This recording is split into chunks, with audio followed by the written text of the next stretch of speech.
मुंबई आग्रा महामार्ग, वेगाचा महामार्ग. पण आज इथेच एका निष्पाप जीवाचा वेगातच शेवट झाला आहे. चांदवडजवळ खासगी ट्रॅव्हल्स बस आणि ट्रकच्या भीषण अपघातात अवघ्या 3 महिन्याच्या प्रतीकचा मृत्यू झाला.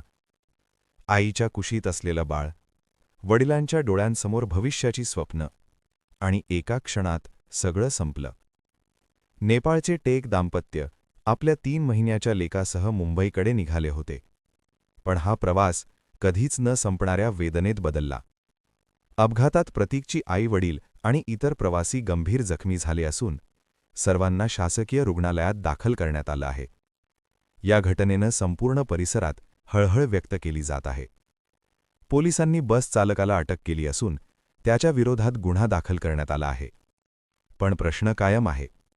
महामार्गांवरील बेदरकार वेग, निष्काळजी वाहन चालक आणि निष्पाप जीवांचे बळी, हे कधी थांबणार?